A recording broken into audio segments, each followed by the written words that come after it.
Boys and girls, exams are over. If I may say so, damn school is over. Which seemed an impossibility just a few years back. That horrible math or physics or whoever your least favorite teacher is, you will never have to see again. That PE coach who was always out to get you is done and dusted. I know everybody's looking there. You want to party now, relax, hang out with the beautiful friends you've made in the last 13 years, 14 or some less.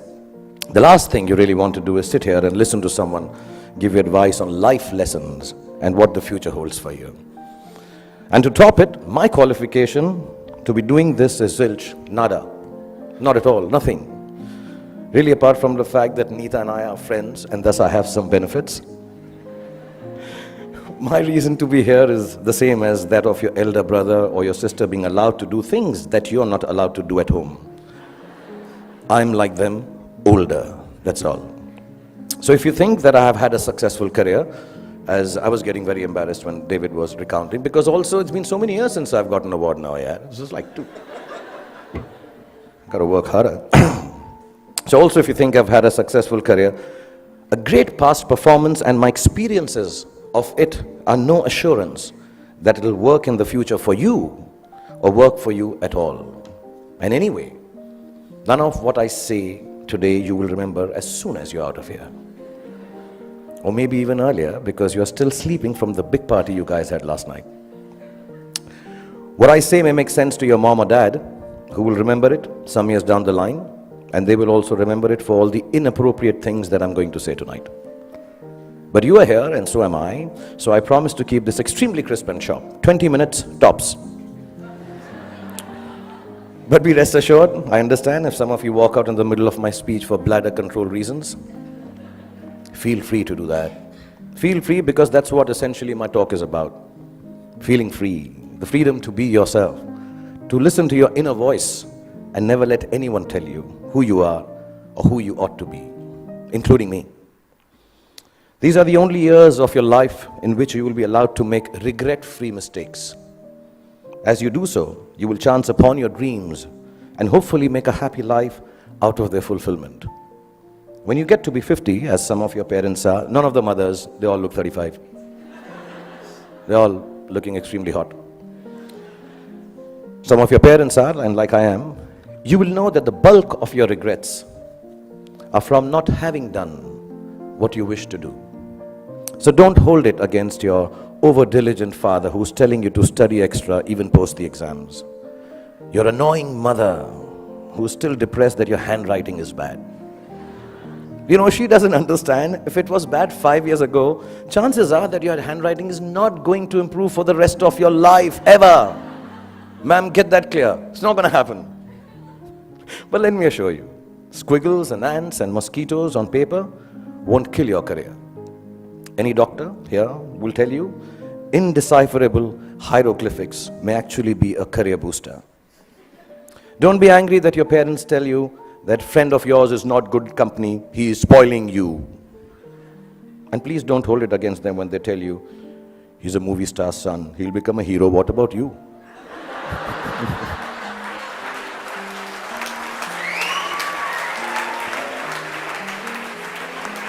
I mean, let me assure you, movie stars, sons and daughters also have to work.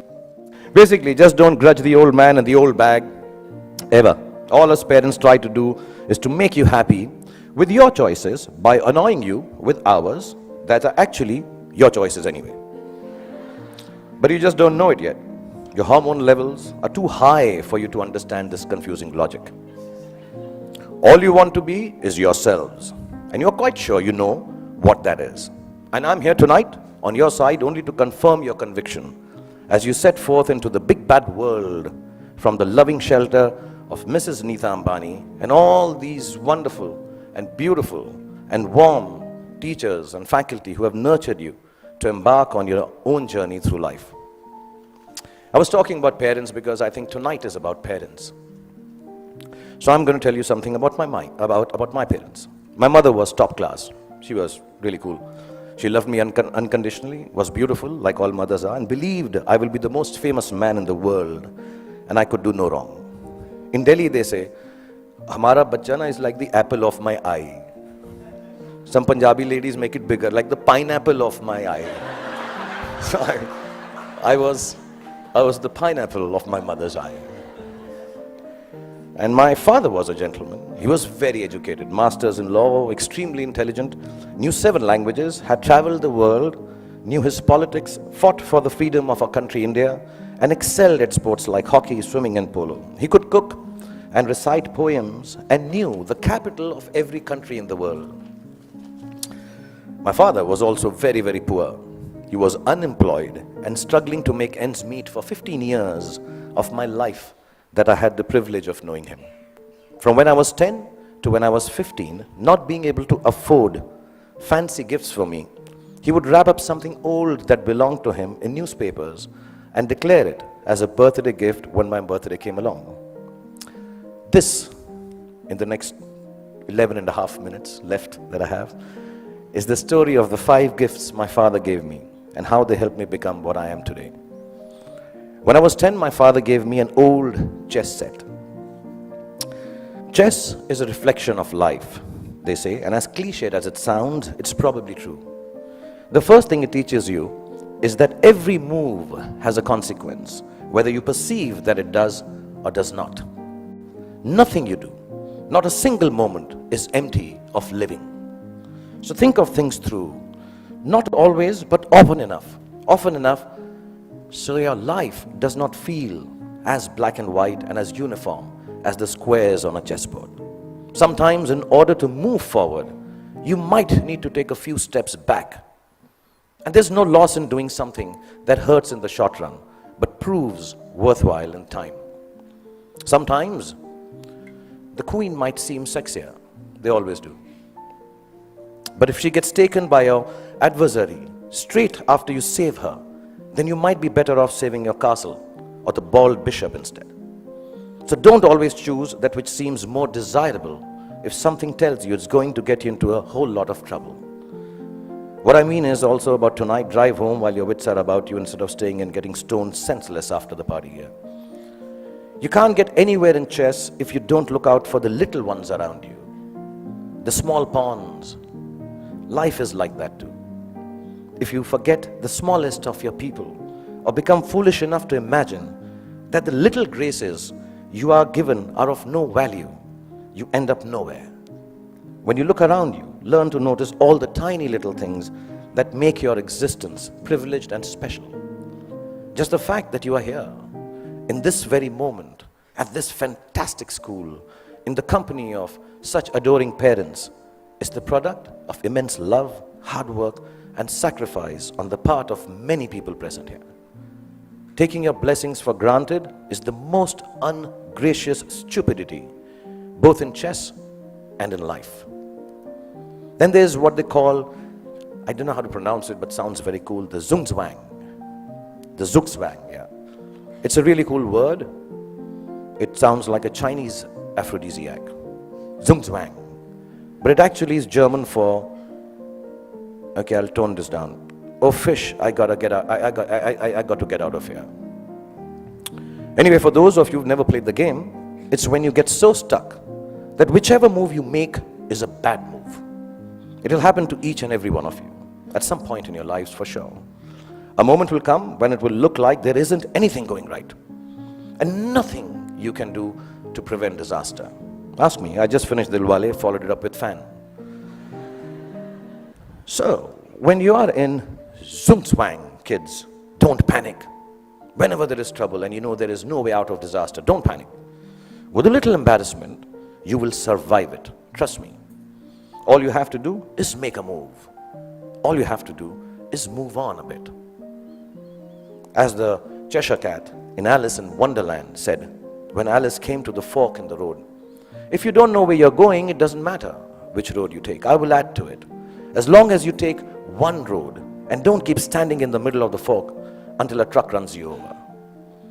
Often in zugzwang, your enemy wins that particular move, but mostly you end up winning the game.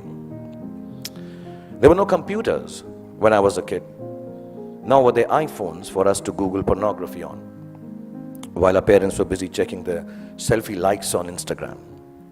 One of the most precious gifts my father gave me was an Italian typewriter. I learned how to use it from him, how to roll paper into the roller and press the lever, I don't know if you guys have seen a typewriter. Google it, yeah. Yeah, the clicking sound of the letters as I pressed them with my fingers, forming words on blank pages, fascinated me. To use a typewriter well, you needed diligence.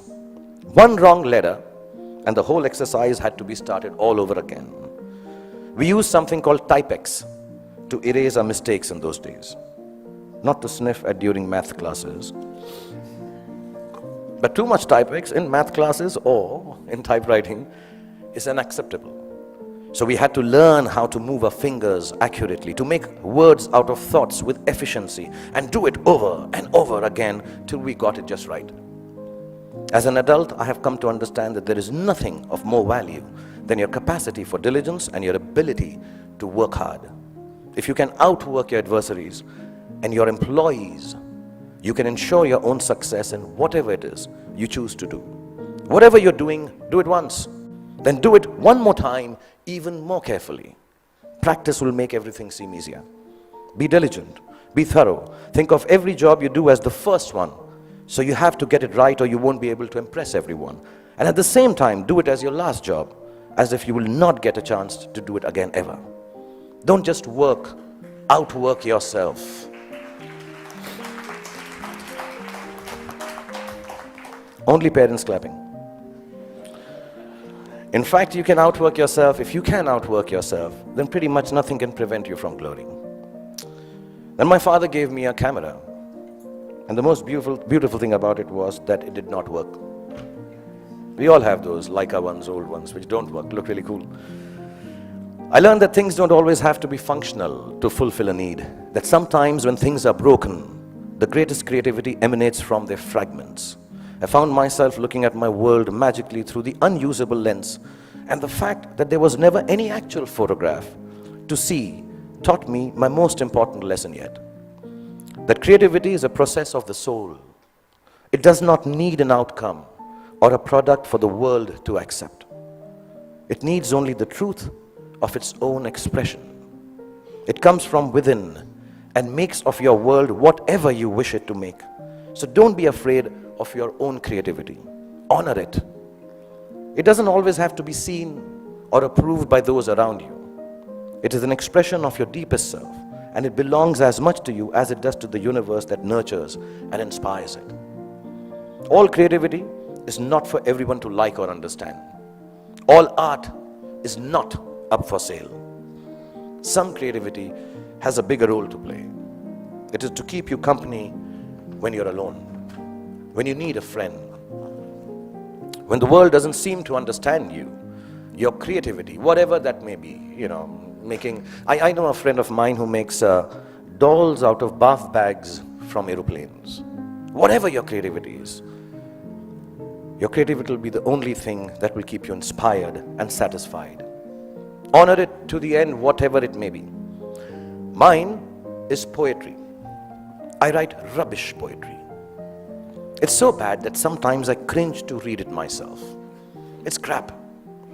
But I write it. It is my secret place. It is mine to make me feel free and happy.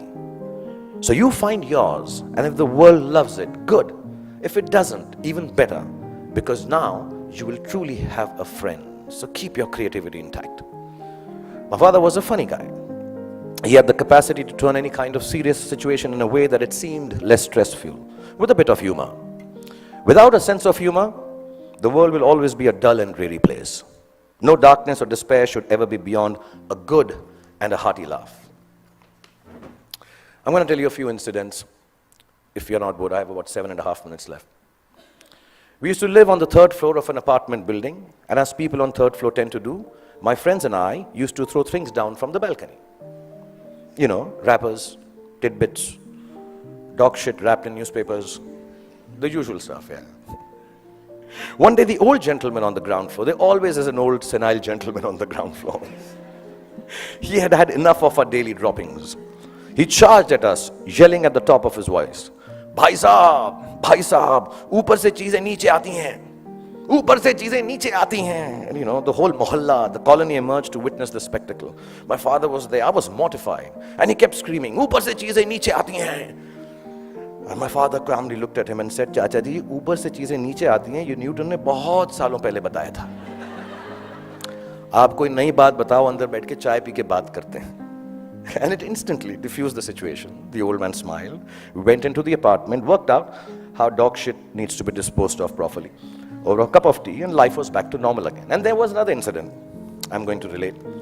I had been eyeing this attractive, dusky girl who lived in our building. As smooth as I have always been with ladies, for some reason it occurred to me that if I blew up her letterbox with a Diwali cracker called Atom Bomb, she'd be very impressed with me. I've always been good with girls like that, yeah. I know things girls like. In this insanely romantic belief of mine, her letterbox soon exploded before her eyes.